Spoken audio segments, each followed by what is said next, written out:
नमस्कार, मैं रितिका तिवारी और आप देख रहे हैं धर्म खबरी। तो आज हम बात करने वाले हैं एक ऐसे मंदिर के बारे में जिसमें जो विराजमान भगवान हैं उन्हें ना सिर्फ भगवान के रूप में बल्कि एक राजा के रूप में भी पूजा जाता है। तो आज हम बात करने वाले हैं मध्य प्रदेश के ओरछा में स्थित श्री राजा राम मंदिर के बारे में। यहाँ पर भगवान को न सिर्फ भगवान के रूप में पूजा जाता है बल्कि उनकी आराधना एक राजा के रूप में भी की जाती है। कई मान्यताओं के अनुसार भगवान श्री राम की वास्तविक प्रतिमा अयोध्या में ना होकर ओरछा में है, इसीलिए ओरछा का महत्व किसी भी प्रकार से अयोध्या से कम नहीं माना जाता है। तो आइए जानते हैं ओरछा के श्री राम मंदिर के बारे में।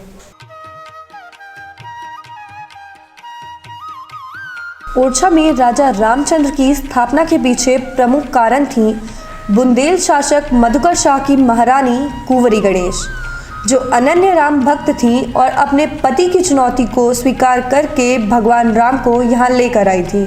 राजा रामचंद्र के मंदिर की स्थापना का इतिहास दो भक्तों की ईश्वर भक्ति से जुड़ा हुआ है। बुंदेलखंड क्षेत्र के तत्कालीन शासक मधुकर शाह महान कृष्ण भक्त थे, लेकिन दूसरी ओर उनकी पत्नी महारानी कुंवरी गणेश हमेशा ही श्री राम की भक्ति में लीन रहती थी। दोनों के बीच अपने आराध्य को सर्वश्रेष्ठ साबित करने की होड़ लगी रहती थी। एक बार राजा ने महारानी से वृंदावन चलने के लिए कहा, लेकिन महारानी ने प्रस्ताव ठुकराते हुए अयोध्या जाने की जिद कर ली। इस पर राजा ने व्यंग करते हुए कहा कि अगर महारानी राम की इतनी ही बड़ी भक्त हैं तो उन्हें अयोध्या से ओरछा लाकर दिखाएं।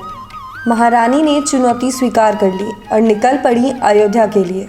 ऐसा माना जाता है कि 21 दिनों तक महारानी कुंवरी गणेश ने अयोध्या में भगवान राम की तपस्या की, लेकिन उन्हें भगवान राम का कोई संकेत नहीं प्राप्त हुआ, तो उन्होंने सरयू नदी में छलांग लगा दी। नदी में छलांग लगाने के बाद उनकी गोद में भगवान श्री राम प्रकट हो गए।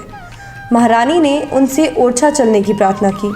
श्री राम इसके लिए तैयार हो गए, लेकिन उन्होंने शर्त रखी कि वो पुष्य नक्षत्र के दिन ही चलेंगे और जहां उन्हें विराजमान कर दिया जाएगा वहां से दोबारा उठेंगे नहीं।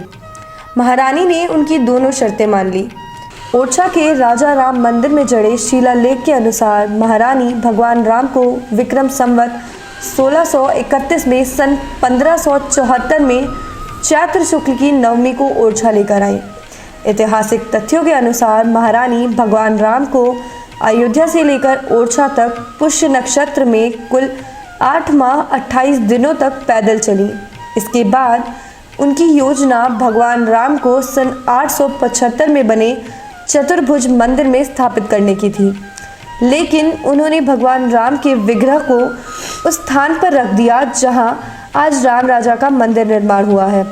भगवान राम अपनी शर्त के अनुसार वहीं स्थापित हो गए, जिसके कारण उसी स्थान पर मंदिर का निर्माण करवाया गया।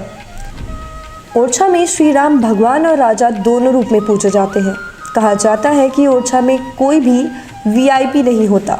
अगर कोई वीआईपी है तो वो राजा रामचंद्र हैं। मध्य प्रदेश पुलिस के जवानों द्वारा सूर्यास्त और सूर्योदय के समय राजा रामचंद्र को बंदूकों की सलामी अर्थात गार्ड ऑफ ऑनर दिया जाता है। ओरछा में यह गार्ड ऑफ ऑनर बाकी किसी को भी नहीं दिया जाता। ओरछा में राम राजा मंदिर में श्री राम नवमी का त्यौहार बड़े ही भव्यता के साथ मनाया जाता है। इसके अलावा विवाह पंचमी को उनके राज्याभिषेक की वर्षगांठ भी बड़ी धूमधाम से मनाई जाती है।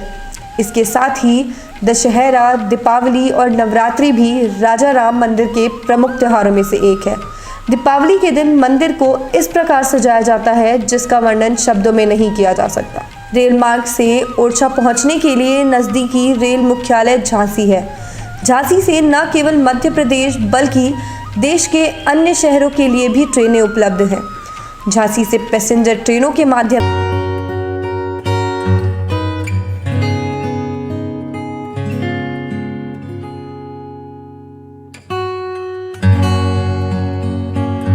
राम मंदिर के बारे में हमारी प्रस्तुति।